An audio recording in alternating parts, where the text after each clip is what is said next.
That's very loud. Excuse me? That was pretty loud. Okay, sorry. You received his BTech at degree in Electronics and Communication Engineering in 2008 from the West Bengal University of Technology, Calcutta. MS and PhDs from IIT Kharagpur in 2010 and 2014. His research interests are computational and medical imaging, machine learning, image and multidimensional signal processing. He is a chartered engineer, member of MICCAI, IEEE, IUPRAI, and BMESI. He is also the recipient of Distinguished Alumni Award 2022 from IAM Calcutta, MHRD's Samadhan Award 2020, Distinguished Young Alumni Achiever Award 2016 from IAM Calcutta, GE Edition Challenge 2013, the IEEE Computer Society Richard E. Mervyn Student Scholarship 2012, and the DART PhD Fellowship 2011-12. With a big round of applause, please welcome Dr. Debdoot.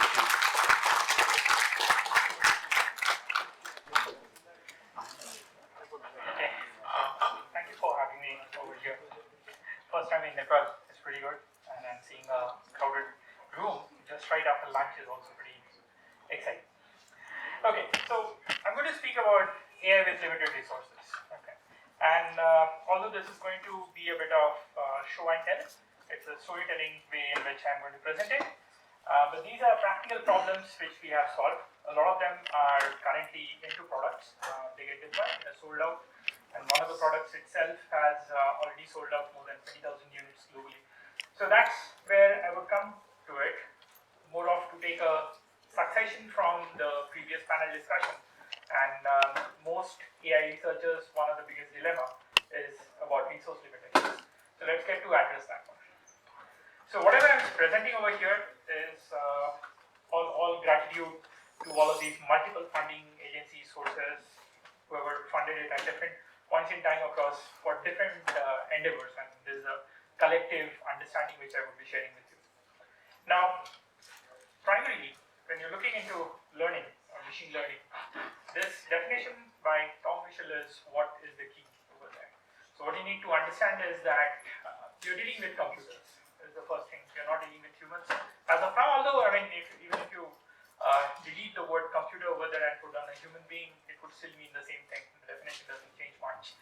But the idea is pretty straightforward. I mean, a computer is learning, and that's what you are making it do by writing down your lines of codes and running it on your compilers. And what it's learning is in order to solve a certain task. That task T is pretty key over here. And it becomes better and better as it keeps on gaining more experience. And that other factor E is pretty critical. And then you have a measure of this performance of the task, which you use with another measure which is called as P. So we'll just be dealing with this E, P, and P's in a generic sense. Based on the problem we are looking at, it will keep on changing. Whatever your T's will keep on changing from problem to problem. Your E's will also keep on changing because your data sets will change, how you will be training, your optimization algorithms will keep on changing, and your measure of performance, or P, will also keep on changing over there. So these are adaptive, these are pretty much sensitive to the problem which you're looking at. There's nothing one hat fits everyone kind of a model. So let's recollect a bit on what learning stands on as of today. This is a fundamental equation which basically defines anything and everything of whatever we do with machine learning, and that's called as statistical information. How many of you recollect this particular equation? You can just raise your hands. How many of you recollect this equation? And this is pretty much a school level equation. I mean, in your high schools you have been doing this one. Now this is still the fundamental basis based on which whatever decisions we make as of today go on. There is just a twist to this particular equation based on observable data, say, or the data space. And this modified form has something which is called as posterior probability. So this essentially is the probability that you would attribute to taking a decision in favor of one of the possibilities. As simple as that. So whether you want to classify that an image belongs to that of a cow or a car, you will get down for every single image, you will get down a probability of whether it belongs to a cow or a car. And whichever has a higher probability, we are just going to say that it belongs to that particular class of objects. That is based on the likelihood The likelihood is the other side of the observation space, which is provided I have a bunch of images which are of cars and I have a bunch of images which are of cows, I have certain set of attributes which are called as X. And these attributes are what are defined. So what is the probability that I find certain attributes over here? An example can be that I have these images of objects being taken and now I start measuring what is the length of that object, what is the color of that object. So I can have different shades of gray in which I can represent the grayscale intensities corresponding to the color. I can have lengths in terms of meters or feet or whatsoever you want to do. So there can be these two attributes. So if something is 1 feet, 2 feet, 3 feet, then what are those objects over there? You have another part which is called as the prior probability. This is essentially the probability that you would stumble upon a cow or a car randomly when you are just looking at that image over there. And then you have the most critical part, which is evidence. And evidence is critical in a sense that this is the probability that you will be encountering a certain observation itself. So, as an example, if I say that for this cow versus car classification problem, I give you that X is length for me and length is 1 kilometer. Do you think there would be a car or a cow, either of them, which would be about 1 kilometer long? It won't be. So your evidence is going to be 0. So that's what you have to keep in mind. So whatever we look into on resources does also have a very important note that we take over here, that whether this fundamental equation is something which we are able to solve with the available resources. So coming to that cow versus car problem. So this is based on an experiment. So one crazy day I was just giving this example to a bunch of students, and then they decided that let's go to a crossroad just outside the university campus and then stand over there for an hour and then start basically observing every single vehicle. Now getting lengths of cars are much more easier because you have internet sources. You just need to know what is the model number of the particular car. You can go and just Google and find it out. The problem was with measuring the length of a cow, because you would need to tame the cow, let it be stable for some time, then take a measuring tape and actually measure it. And that you have to keep in mind that the cow has horns, and those horns don't blow. I mean, they don't blow, but they can blow you off. So, having said all of this, they actually did this experiment, and then this is one of the data from that experiment. Now, the idea was that I keep on telling a lot of these stories. I mean, that's on my role as a faculty member. When I go to class, I teach with stories. They wanted to actually see whether there was truth in the story or not. So they actually collected the data. They took a graph paper. They had this x1 axis is the shade of color of that object we were looking at.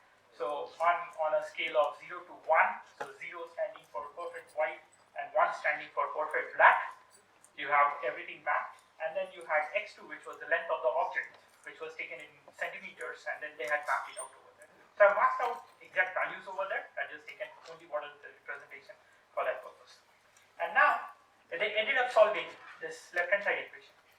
So you need to solve only the right-hand part of the equation. So just from this kind of an observation space, you can very easily find out what is your likelihood, what is your prior, and what is your evidence. Once you have all these three information available, you can just get your posterior probability. Now once you get that, the next thing is you take your decision, which is based on this thing which is called as MAP, or maximum A posterior. What that basically says is that wherever you have a higher probability of a cow, you would say that observation belongs to a cow. Wherever you have a higher probability for a car, you say that observation belongs to a cow. Now what I can do is, I don't have observations over the complete space over here. There are a lot of places where I don't have any observations. I have neither seen a cow or a car over there. How do I really find it out? So you can do some sort of an approximation. So that likelihood over there can be solved using another estimation model.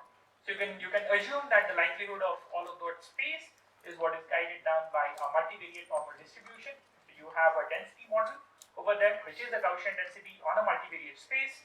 You can estimate certain properties of your mean and variance from the observation space which you have, feed it over there, and then you would be getting your probabilities. Now once you get that, what you would see is that on solving this thing of map, you would get a segregation margin over here. Now this is your decision boundary, and that's what is a pretty interesting attribute of any kind of a machine learning problem. So these decision boundaries are pretty interesting, and they have a lot of intriguing properties which we will go through. And that's where all of these resource constraints can be addressed if you know what that decision boundary is. Now over here you can see pretty much, it's not a straight line. A lot of times in your textbooks you have seen just straight line decision boundaries over there.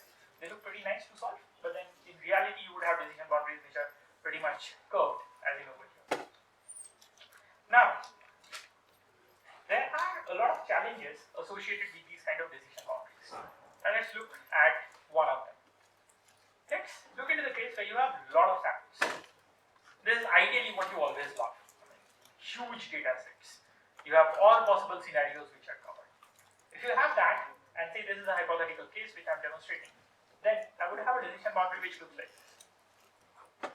In reality, you would not be getting that. You would be getting not so abundant samples, but which follow a distribution which is the same as that of abundant samples. So in fact, the one in the middle is just a subsampled version of the one in the left. That's it.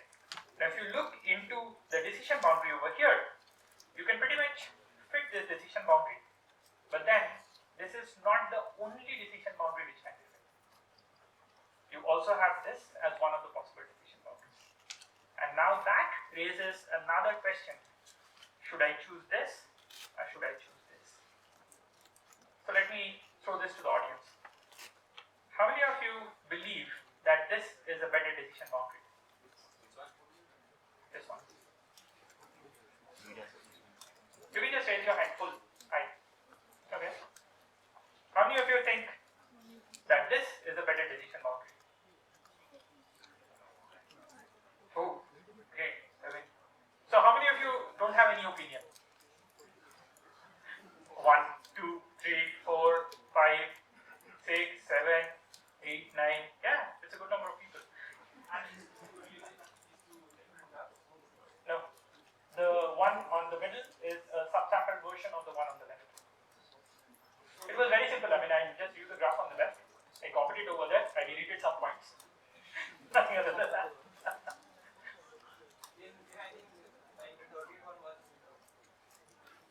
But the point is, you're just given with the data in the middle.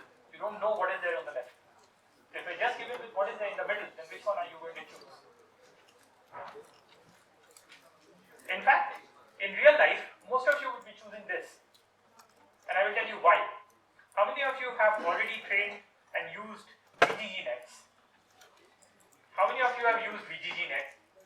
How many of you have used AlexNet, ResNet, DenseNet? Okay? And let me come back and tell you, most of the problems, possibly whatever you were trying to solve, is not even a net problem.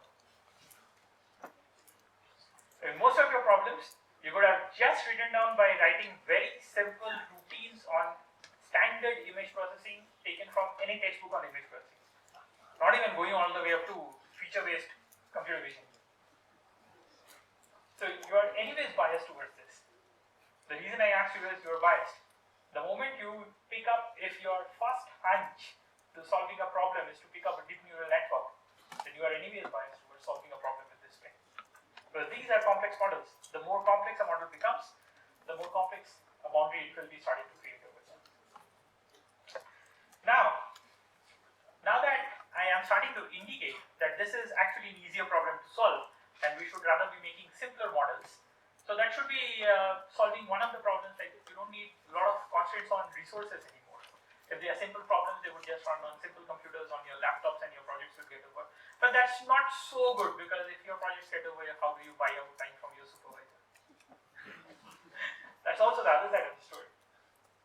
So now, if you get this, which is the scarce sample problem, and in general, this is what you will always have.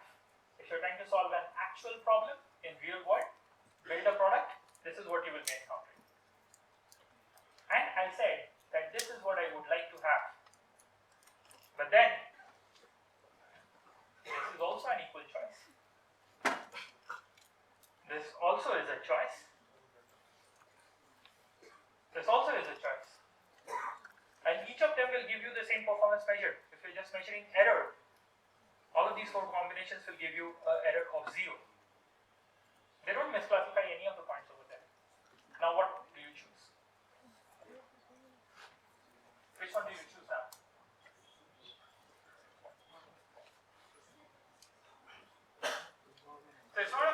do you choose? You basically have different steps in which you are going to solve this problem. Okay.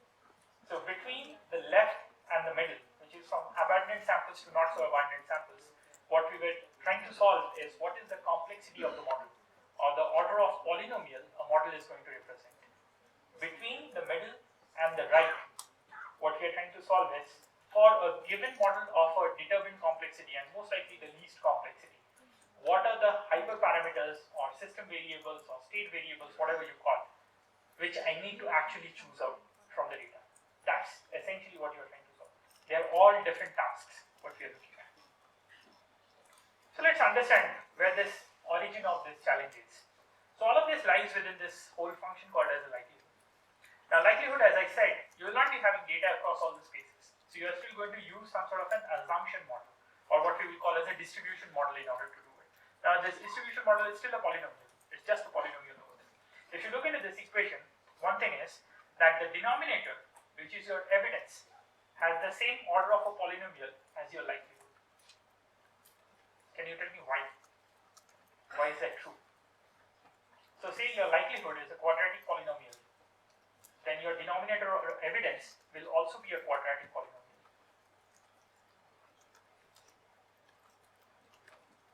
Okay. So you have P of omega, which is your prior probability. Your P of omega is not a polynomial. P of omega is a constant number, because you have just counted how many classes are there. You have counted how many variables for it. So how many cows did you encounter? How many cars did you encounter? And now you are just taking the ratio of cows to the total number of samples you have encountered. You are taking ratio of number of cars to the total number of samples which you have encountered. That's a constant number. Okay. The denominator which you have, which is your evidence, is basically summation of the product of likelihood and prior taken over all possible classes. So which means that your denominator has the same polynomial order as is that of the polynomial order of likelihood. You get it? Now if the polynomial order of the likelihood is the same as that of the denominator, then that will define the polynomial order for your total fraction as well. Yes or no? So remember this from your pure constructs on algebra on higher dimensions, and this is something you do in school level, pretty much in middle school levels. So you have wherever you're working out on quadratic equations, cubic equations, all of them. So whatever is the polynomial order for your numerator is, so it's just like whatever is the polynomial order of your numerator or denominator, whichever is the higher is the one which is going to guide your polynomial order for the fraction over there. So I'm just going by the same thing. So it's the same over here, so I will still be having it. So now, if I have this kind of a curve over here, this defines a cubic curve. How can I say that? Because by the number of inflections in the curvature which I have two changes in curvature, which will happen only if it's a cubic curve. If I have a quadratic curve, a parabola, just has one change in curvature. A straight line is a zero change in curvature, first order polynomial. Okay. So I can have a quadratic polynomial, a cubic polynomial, which will fit very well. Otherwise, I can also have a quadratic polynomial, which will also fit very well. I can have a linear polynomial, which would somewhat fit over there, with a certain degree of error given over there. Now, if I show this to you, and then I ask you that if you were to tune polynomials of this order, which of them is the easier to solve? You can be louder. Linear. Why is it so? How many parameters do you have in linear? Just two. It's a straight line equation. Y equal to mx plus c. Okay. For quadratic, how many will you have? No. It's a generalized quadratic equation, which means it will have quadratic terms, it will also have linear terms, and it will also have a constant. So how many do you get now? So count it. You have a two-dimensional space, which is x1 and x2. So now it becomes ax1 squared plus bx2 squared plus cx1 x2 plus bx1 plus ex2 plus f equal to 0. That's going to be my generalized second order polynomial, generalized quadratic polynomial. How many do you get? 6. If you go to cubic,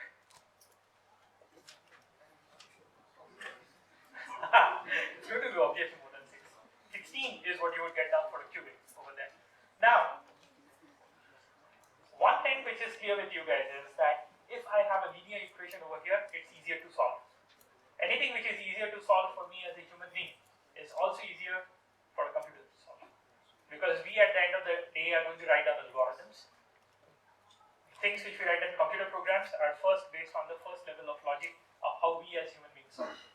So the way we solve it, we're just going to ask the computer to solve it the same way. So if we find it easier to solve a linear polynomial, we're just going to write a program which can solve a linear polynomial on a computer. The only difference is that it can solve lots of them at a rate much faster than humans can do it. So keep that in mind. I mean, simpler models, if they can solve a problem, just go by simpler models. That's the best way of doing it. And now that I have made this statement, then I should also go forward and say that all deep neural networks are myths. They're just wasting your time. They're raising your electricity bills. They're forcing you to buy GPUs, making money for NVIDIAs of the world. They don't have any purpose. I mean, you could have pretty much solved everything with a linear equation. You don't need deep neural networks. Everything is just one single layer that solves your problem. So, if we come to this scenario, so we picked up a linear solver, a linear decision boundary, and now I have to solve this. To pick between this and this and this and this is where lies my dilemma. Because all of them are equally possible. Solutions over here. Now this is another resource constraint which is going to play. And that's the problem with data. Do you have enough of diverse data in order to solve a problem? It's never the number of data points. It's always the diversity in the data which you have.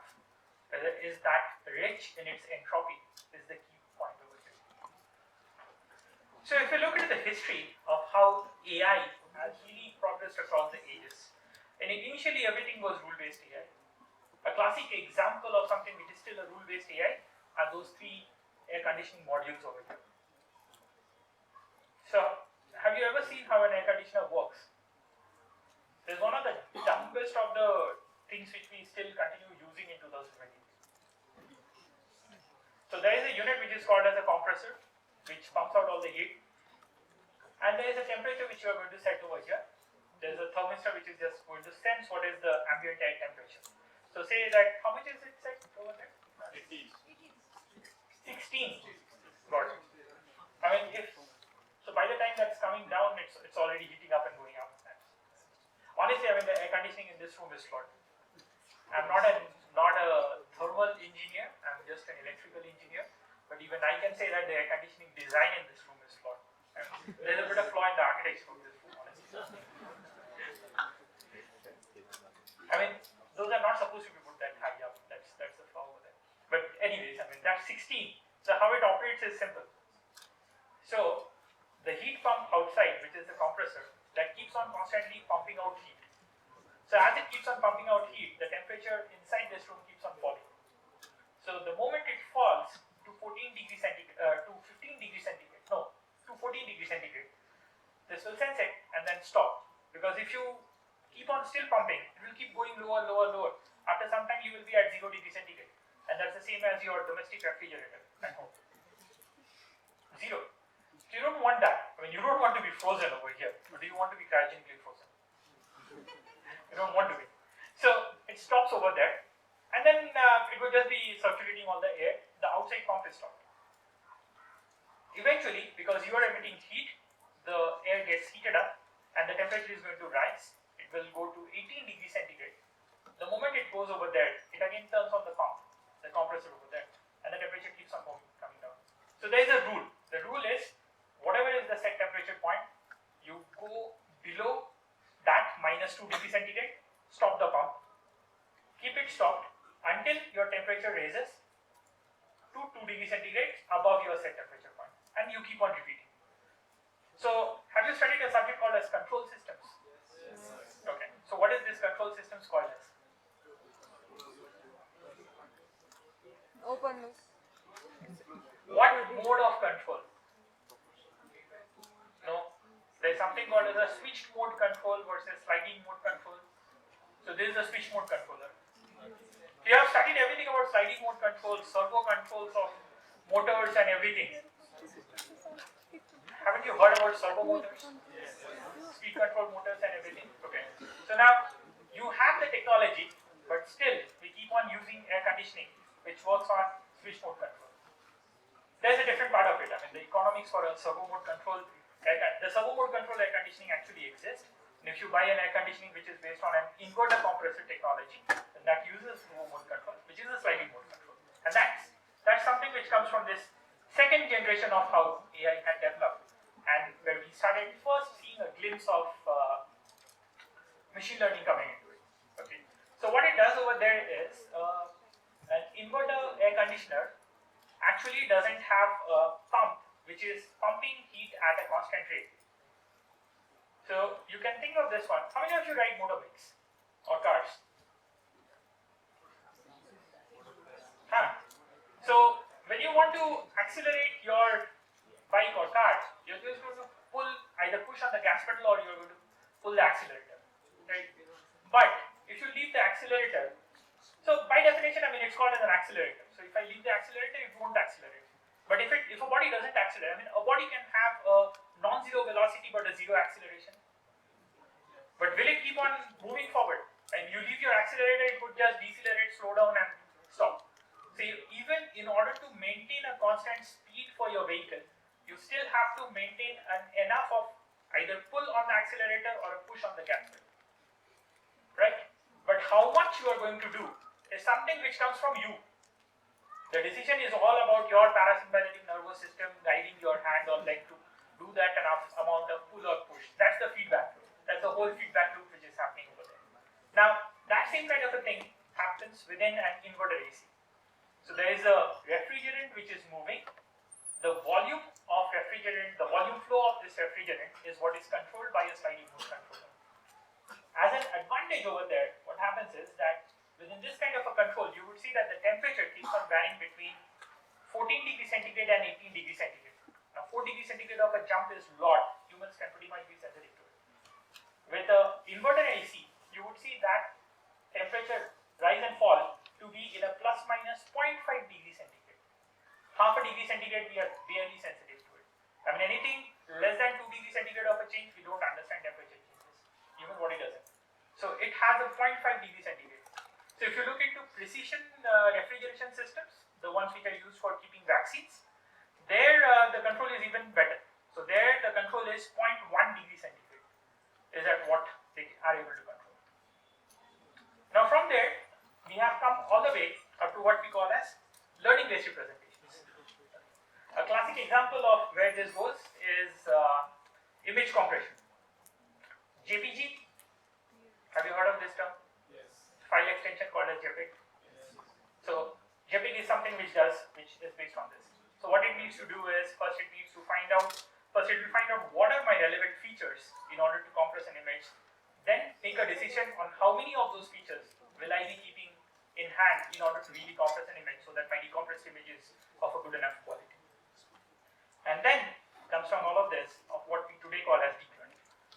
So you just don't have only learning of features or decisions, but in the whole pipeline you also learn down a lot of abstract features in intermediate representations. Now to come to the point of what we had started, so we said we had anyways found out that if I have a linear model, it's the easiest to solve. But I can synthesize a quadratic model using two successive linear models. Yes or no? Ax plus b multiplied by cx plus d gives me a quadratic model. Yes. Now compare the number of free variables you have, a, b, c, d, which is only 4 free variables. Compare that with the number of free variables you had if you had a generalized quadratic equation, 6 free variables. So if you are going by making every layer as linear, I mean just a linear function, but I'm not saying a linear model necessarily, I'm saying just a linear polynomial, a first order polynomial, then so it can be divided into 3 broad perspectives. One is you have to understand the data. this is what we call as the data space. You need to understand the model selection problem, which is whether you will take linear, quadratic, cubics, whatsoever. And then you have to understand the control plane, control systems. So what we do over here is that we tune the parameters of that model such that that can best fit the data which we have in hand. And that's through a process of what in general we would otherwise call as optimization. Now there are different stages in which it has progress. Let's look into one by one. First part is the data plane of the problem. Now if you have a lot of data points, that's actually an easier problem to solve because you will have only one convergence solution, not a lot of them. If you have lesser number of data points, that's a tough problem to solve because you can have many possibilities happening over there. But then, in reality, you will never be having a lot of data. So let's take this example. So this is about looking into the microscopy image of a blood smear, and then if you want to try to find whether the image of a WBC which you see is a cancerous WBC, whether it's from leukemia or it's not. So now anyways your WBCs are much lesser in count compared to your RBCs. So you typically for about 800 to 1000 RBCs you would find one WBC on a blood smear. It's that rare to find. In a whole blood smear on a complete glass slide. How many of you have ever done a blood smear? Blood smear tests?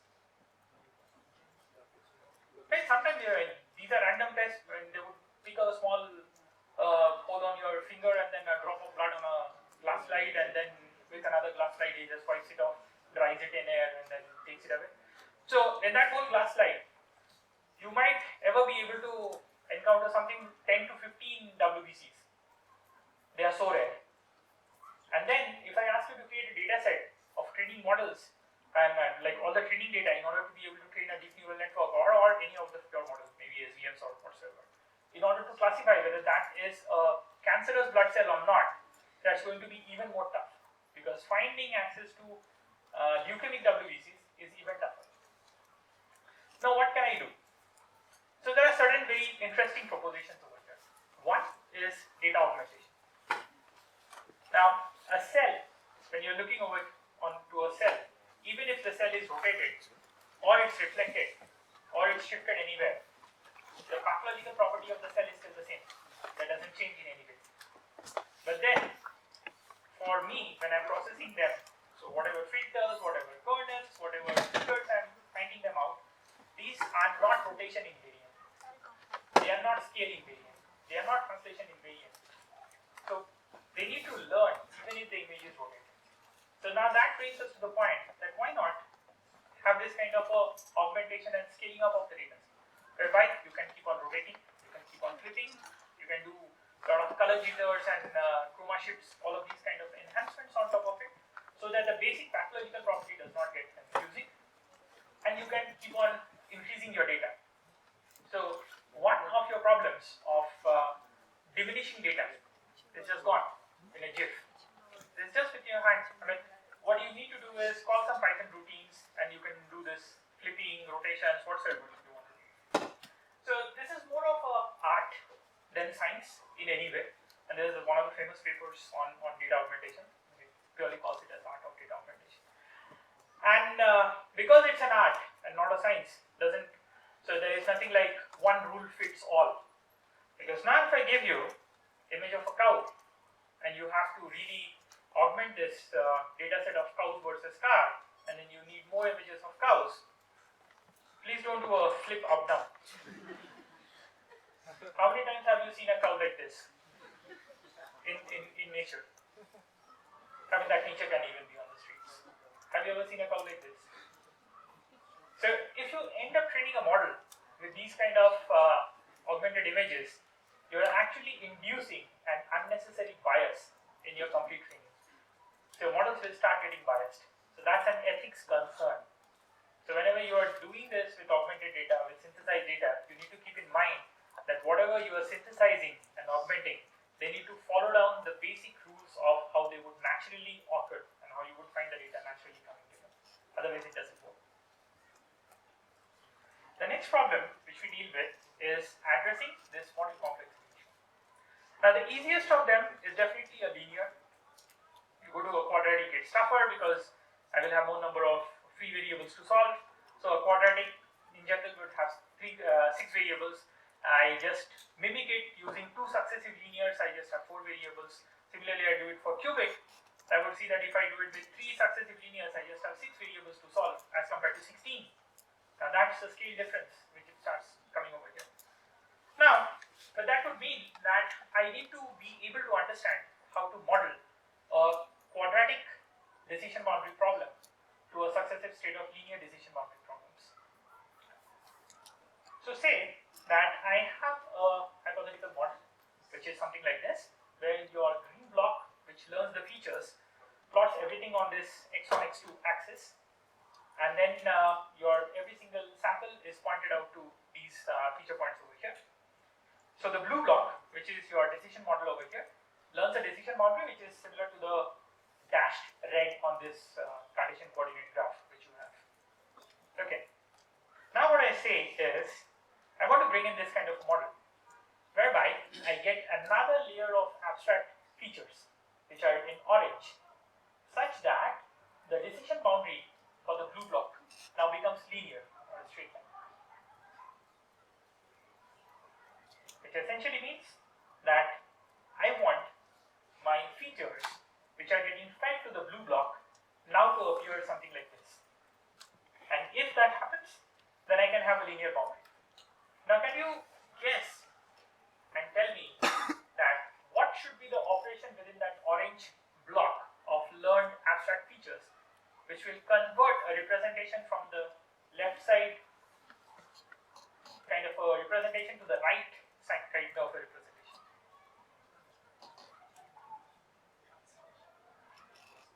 Things more. Translation will just translate, move it. You're close by to the answer. So one component of the answer is definitely square root. There's another component to the answer. Think. So I'll give you a hint. Under what kind of a transformation will a circle become a straight line? A curve is a circle. Under what kind of an operation will a circle become a straight line? Yes. We just need to do a Cartesian to polar conversion. So the one on the left hand side is a Cartesian coordinate system. You just keep on representing on the polar coordinate system, which is the one on the right hand side. So now your quadratic decision boundary will essentially become a straight line, linear decision boundary over here. And that's what these deep neural networks today end up doing a lot of times. So what happens as you go deeper to deeper? They just keep on building abstract representations so that you're coming closer and closer to just making the system linearly separable. Finally, let's come to this part, which is the control plane. Now on a control plane, what I want to do is something like this. When we had started long back in this whole field of decision making, the earliest of them was using a Bayes equation. And the only thing you had to solve in case of Bayes equation was that likelihood. So you wanted to find out what was that function which defines the likelihood, and the best way of solving that was using something called as a maximum likelihood estimator, or MLE. So you will have basically estimators which are getting solved based on. So a standard way of maximum likelihood estimation is a log likelihood estimation over multiple samples of it. Straightforward. Eventually, what you got down was something called as a mean square error, and these were all areas of regression problems. So you wanted to have multiple like straight line regression or quadratic regressions or polynomial regressions being fit onto your data. You are basically trying to minimize your mean square error, nothing other than that. And then eventually, today, we solve problems with a lot of perception learning or perception loss. So let's get into what this perception loss is all about. So say, I give you a handmade sketch of a house, and I want you to build a CNN model such that it can generate a different kind of an image which should look as close as possible to the real photograph of a house. So can somebody tell me that if I'm able to solve this problem, then what can be the end use of this sketch to photo CNN? In architecture I mean, now architects can just have a sketch and then you can render it with just the CNN on how your house is going to look like on the finished form. Okay. But then if you look over here, the first image which is getting generated over there, it has a much lower mean square error as compared to the input, because your pixels, the colors, the locations, everything is almost the same. But then if I ask you that does that look like a photograph of a real house? In no way. So the loss on perception is pretty high.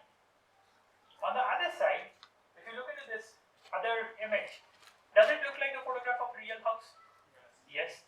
Perception loss, very low. But then other colors matching on a pixel by pixel basis. So your mean square error is going to be very high. That is one of those major things which we need to understand today. That mean square error of these class of loss functions, they are just what we call as distortion losses. They can measure what is distortion. They cannot measure what is perception. Perception is a very different quantity. In fact, there is a very famous paper, I think it was CVPR 2018 paper, which is called as perception distortion trade-off. Just 3 words is the title of the paper. Perception distortion trade-off. And what it says is that any kind of a loss function for any trained model, if you are low on perception, you will be high on distortion, and vice versa. It's an inverse relationship which perception and distortion have with each other. It's proven. But then how can you learn a perception function? Can you quantify perception? Let's ask you. Can you quantify perception? Can you tell me some images, some way in which I can have a mathematical function defined which can tell me that an image is that of a real house and not a cartoon?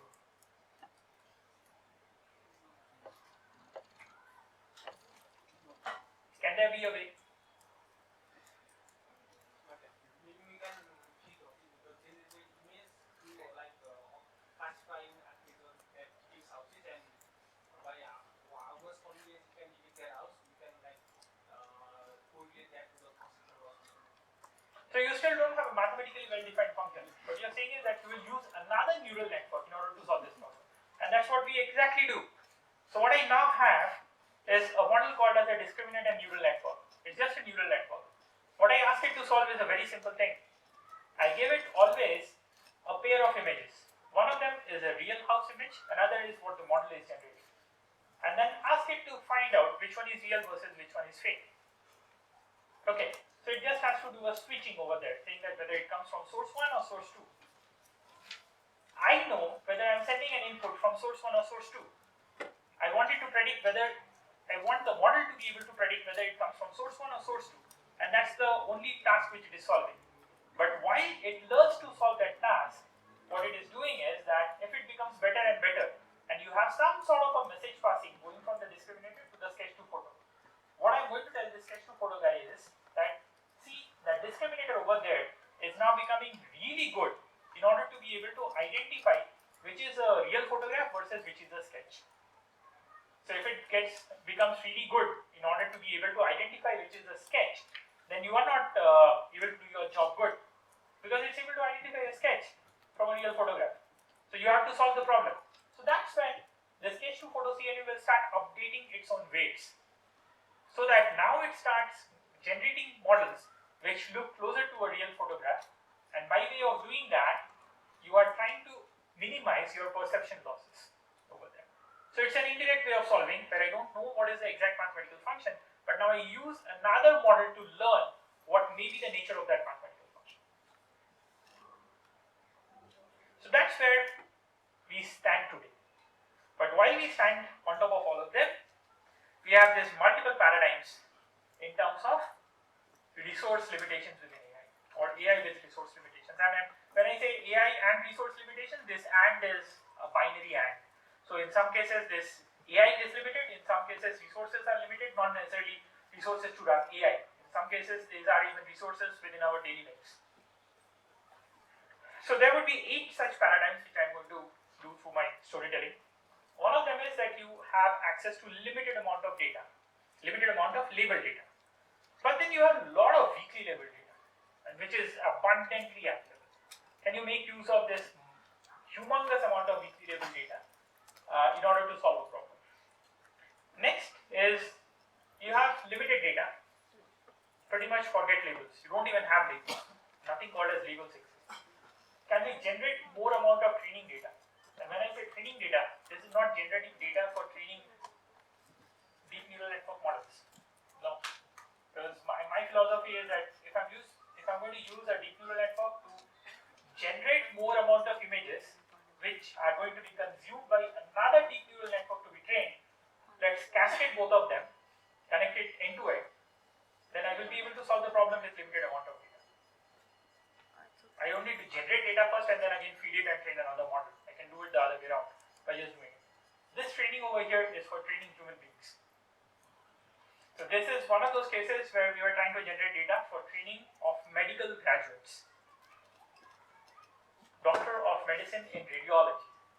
So radiology students, they don't have access to enough of multi-sequence data for neurology image reporting, and that's where we were trying to do it with the generative modeling. The next is you have too much amount of data and not so many hard disks. So how many times have you run out of hard disk space trying to download a data set?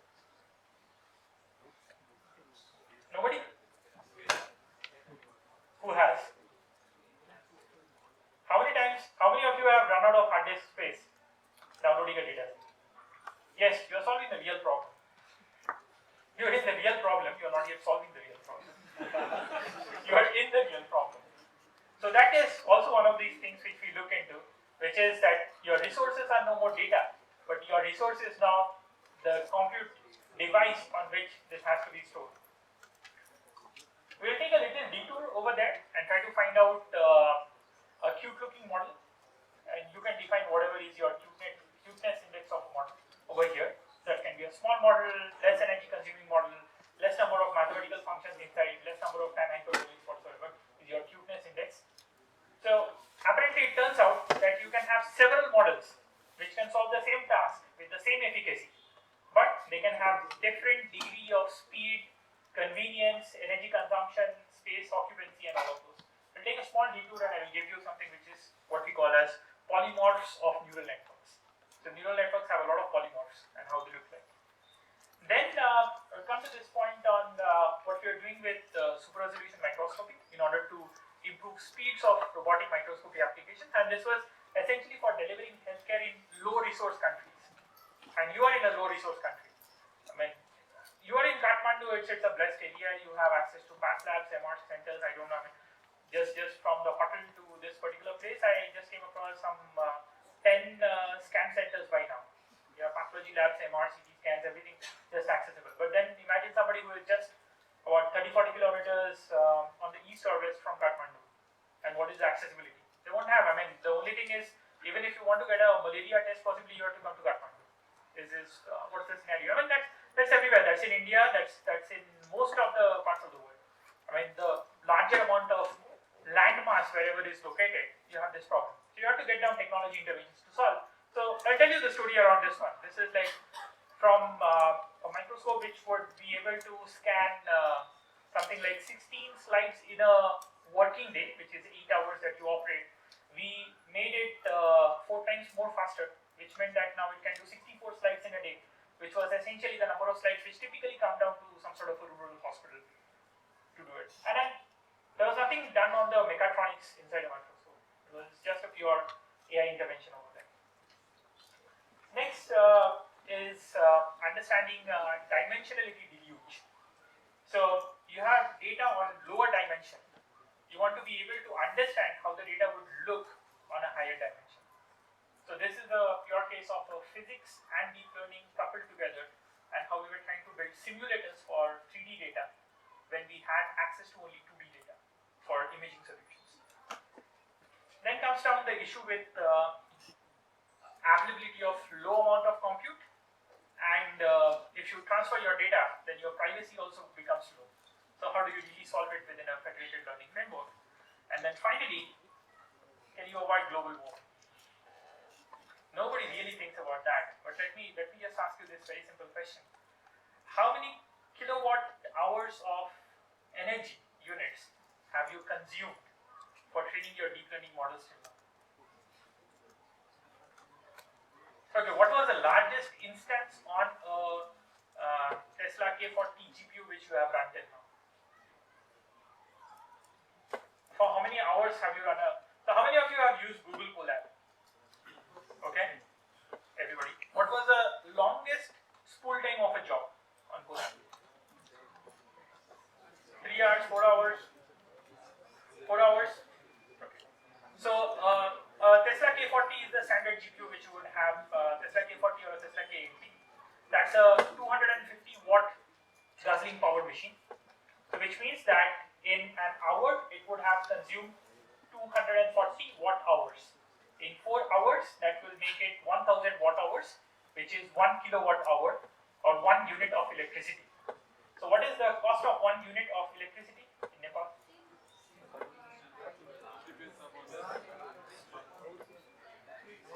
That may be much lower. I don't think it's 9 to 11 rupees. It would be much on the grid.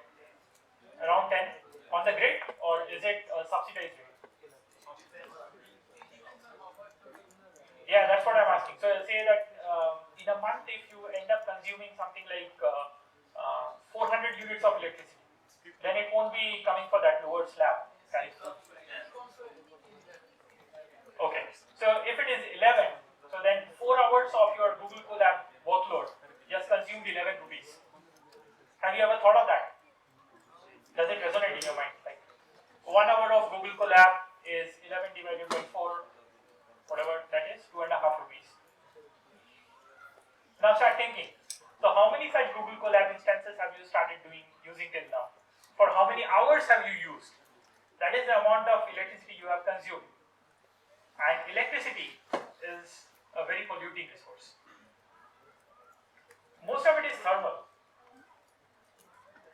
You have hydel electricity, you have solar, everything is great, but still we produce a lot of thermal.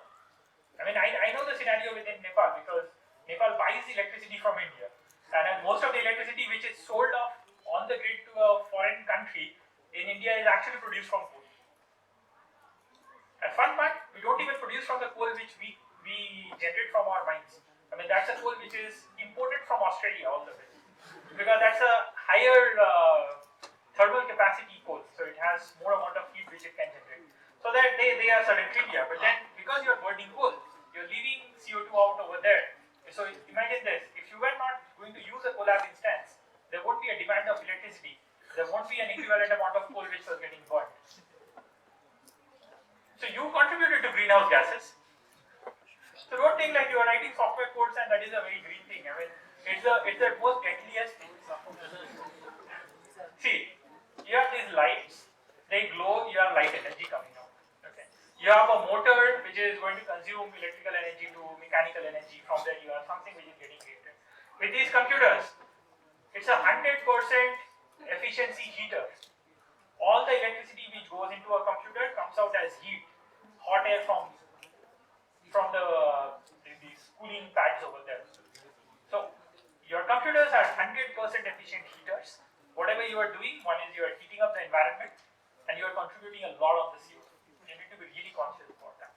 So I have one small story around that, like how can you bring down energy consumptions from the order of joules to millijoules. Okay, so let's get to the first part. How am I doing on the time? Can we go to the next? Okay. So, if you look into this first part of it, this is about learning with limited amount of data or limited amount of labeled data. But you have a lot of unlabeled and weakly labeled data. Weakly labeled data in a sense means that you don't have all possible labels a data can have, but some labels which are there. So this was a work from MIDL 2019.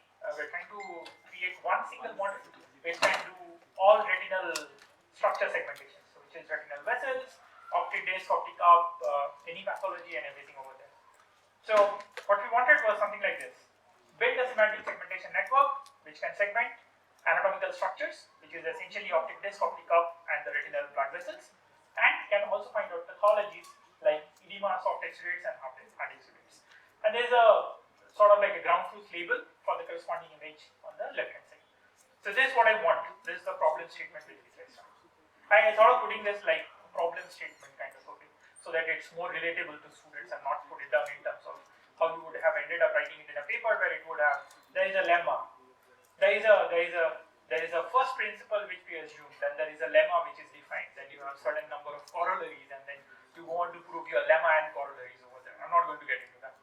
I'll keep it much more in terms of comic strip presentations. So what that meant when I said weakly labeled data was something like this. So I have multiple data sets. You have one data set from one source which had small sized images, rather small sized images, and you had also lesser number of images, but the problem was that it had annotations only for blood vessels. Now, image of a retina in general does not have only blood vessels. It would in general also have an optic disc and optic cup. That's an anatomical structure. These three will always be present. You may have pathologies, you may not have pathologies.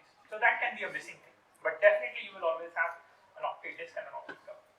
If you look into the second data set, it had pretty large sized images. I mean, these are 4K sized images what we are looking at. Nice looking. If you compare that with data set 1, the images in data set 2 are about how much? Almost 25 times bigger than what you have over there. And on every axis it's about 5 times on the width and the height, so in total 25 times more area which it covers. The number of images you have is still lesser, even lesser. You have optic disc, one of the interesting things which is marked over here, not just optic, not just retinal vessels. Then I have data set 3. Over here, you have somewhat in the middle of them in terms of size of images, but you have more number of images. You have 89 images. That's rich. I'm rich with 89 images of retina. Seriously. Because getting 89 images annotated by an ophthalmologist who does a dense annotation for every single pixel, I mean, that's going to like every image is going to consume one consultation fee. So how much do you pay to your ophthalmologist when you go for an eye check? 500. No, that's pretty standard. I mean, in India, I would have paid them about 250 to 300 rupees looking into whatever is the economics of Indian rupee to Nepali rupee. You would be paying 500. So every image is 500 rupees. So 90 images is how much? 45,000 rupees. That's the cost of building your data set. Now you can imagine how many families would be able to live for how many months of that much amount of money over there. Okay, so that cost, you have to keep that in mind. That's also a limited resource on which you are looking. And this one has all the pathologies. But interestingly, if you look into the image, a retina always has its blood vessels, but it's not marked. Has an optic disc and optic cup, but it is not marked. So this is a typical case of a weakly labeled data which we are saying. So you have multiple data sets where the class and the object they are present, but it's just not annotated over there. And it's spanning across multiple of them. If you look into the superset of all annotations over here, you have all annotations which are what I need in order to train this model. We as human beings, when we learn it, if we are shown partial examples, we can learn to connect all examples. But then most of machine learning, what we have done till now, never learns to connect with partial examples. And that's what we wanted to solve. So we started by proposing a network like this. So an overarching structure is something like this. You want to build a semantic segmentation, the one in cyan over there. What it would do is input goes a complete image, output comes down, one class on every channel, and it's a binary channel which you would be getting. So if a certain class of object is present, if a pathology is present, then you would have those annotations come out on the output over there, on the predictions. Great. But then I want to see that it's able to learn it with all of those heterogeneous data. Now in order to enforce that, we brought in 2 more discriminators over here, which also needed to be trained. Now these discriminators had a certain task. The first discriminator was going to look into whatever has been segmented over there and then tell whether a certain class is present or not. The second discriminator is going to look into all of that and tell whether this was manually segmented or this was synthetic. And the first is real or the first is fake. And then these losses will have to be adversarially propagated through my semantic segmentation network. here, if you look into it, discriminator 1 is actually assisting the model become better and better.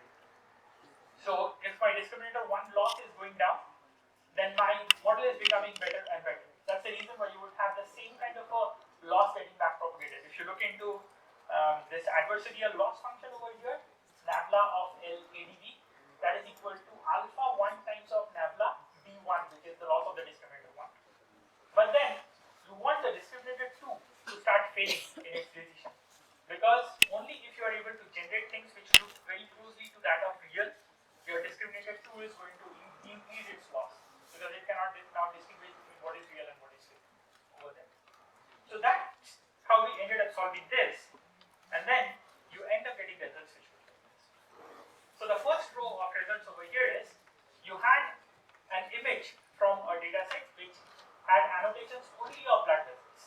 So the second row, the third column is the prediction of only the blood vessel.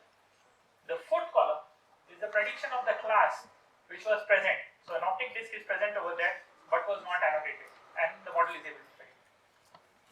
The second row, if you look into it, the second row had all the pathologies and an optic disc which was annotated.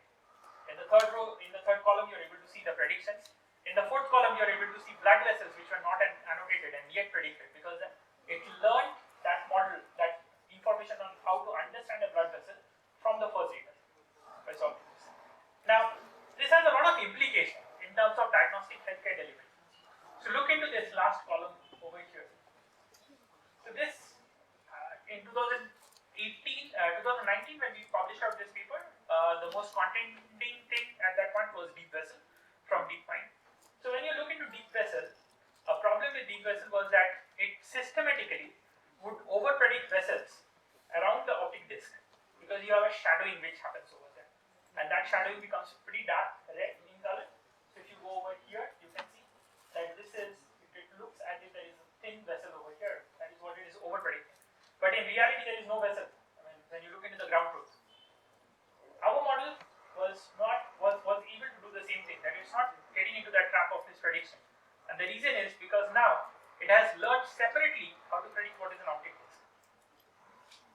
So that is something which we need to keep in mind, that if a certain problem which we are solving has a well-defined number of classes, you might want to get an information of only one single class. But then when annotating that data, please don't annotate it one versus everything else. The best is when you have a distinct class label for everything else. That's why you would see that when people are solving autonomous driving scene segmentation challenges, there are a lot of things which don't play any role in autonomous driving, but they will still be doing it. Say the roof of a very high-rise building or a balloon in the sky. You would see that autonomous driving datasets will have those semantic segmentations as well available, because they are distinct classes. They want them to be annotated so that your model does not get confused with something else over there. Now, this kind of a learning did help us a lot in the time of COVID, when we were trying to build up for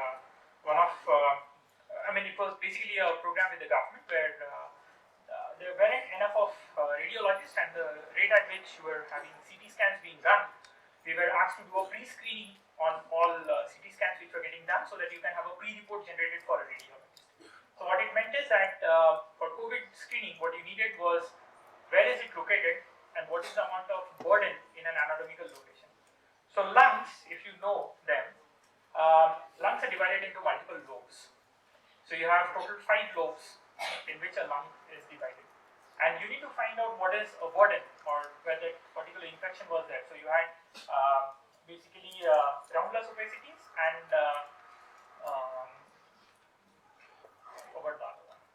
so there are basically 2 different kinds of infections which are present over there. So we had to find it out. The problem was that the data sets which we had access to, there was one data set which was all healthy people where the lung lobes were marked. There was another data set where you had only pathologies which were marked, and you had to merge all of them. So you have to get the lung lobe information from the healthy people, you have to get the pathology information from the unhealthy people, create a model which can give you lung lobe and the pathology presence in the lung lobe, and then gives you the area or the ratio of the pathology to the complete healthy part of the lung lobe, because that is something which is needed for your medication design.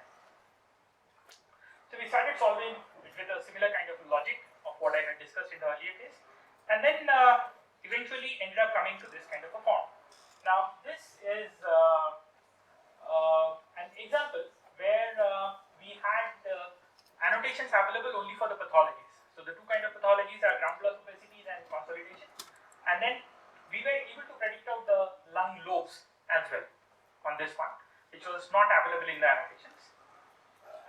When we went to the other side, which is this was our data which came down from a completely obscure source.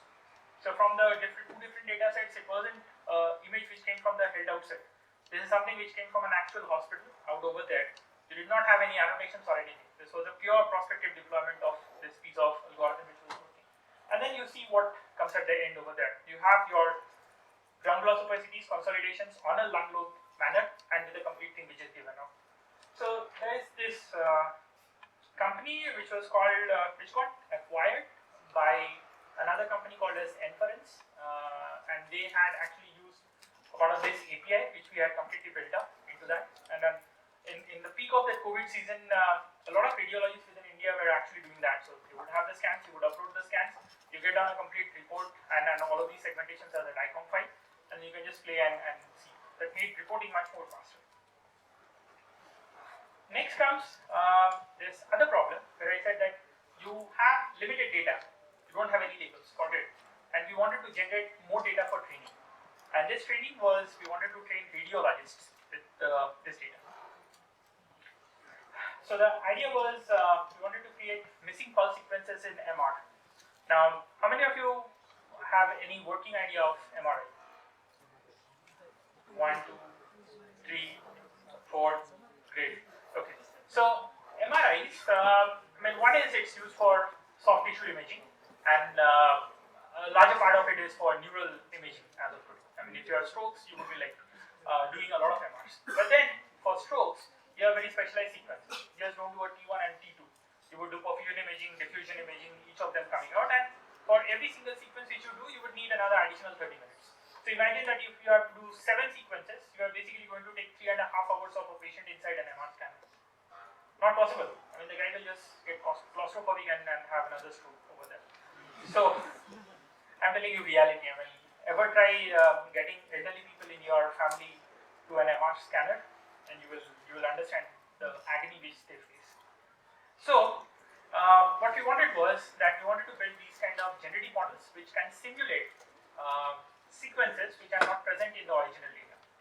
So we started with a similar kind of concept. This filler net which you have over here is just a semantic segmentation like network. So it's an autoencoder like structure. So whatever goes in the input, your output also has a similar kind of a size. The only thing is that in the input, you would given a multiple channel sequence. Some of these channels are blank, which are missing. In the output, you would like to predict. Now you would still need to use these kind of discriminators in order to train this model. Once you are able to do that, you will be able to get an output of this sort. So what we have over here is, you have 4 different sequences of the brain, and this is for acute stroke patient. You have T1, T1C, T2, and flare. And then what we are doing is that if you are given in reality this T1, and say you were given down all the others, so it's like I wanted to generate T1, which is over here, then I am provided only T1C, T2, and flare. This is an example where I wanted to generate T1C when I have access to only T1, T2, and flare. This is when I wanted to generate T2 when I had access to only T1, T1C, and flare, and this is the other one.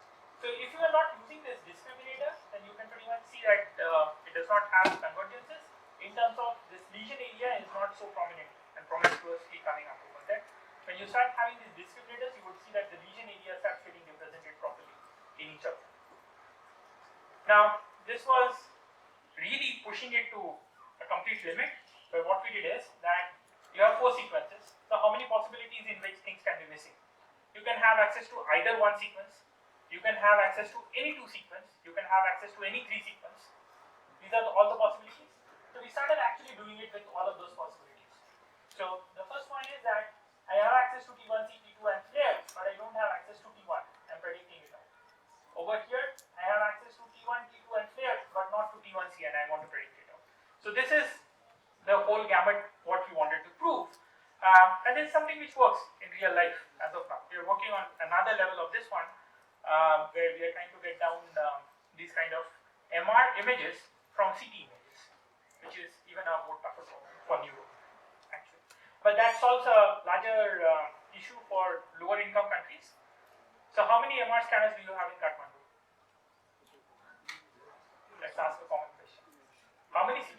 you have in Kathmandu? Some 20? 10s? 50s? How many MR scanners do you have in Kathmandu? 3, 4, maximum 5? I don't think. Well, I'm purely telling it from market studies. I mean, for every 10 CT scanners which are sold, 1 MR scanner is sold. Because that's the price part. How many hospitals do you have in Kathmandu? Then I can tell you the number of CT scanners. The only Kathmandu city. How many hospitals do you have? So if you have 100 hospitals, then you are possibly sitting over 120 CT scanners. CT scanners are very easy to buy. People will just buy. I mean, in Kathmandu, a very decent size, say a 64 slice high resolution CT would in Nepal cost you about 1 crore, not more than that. And compare that with an MR, a very basic 5 Tesla MR, a very basic 3.5 Tesla MR is going to cost you about 7 to 10 crores. And they are not even useful for new imaging in any way. Okay, so let's take a break right now, and then I can think of with the next one. If you have any questions, you can ask me now, or maybe after we come back from the break. Anything.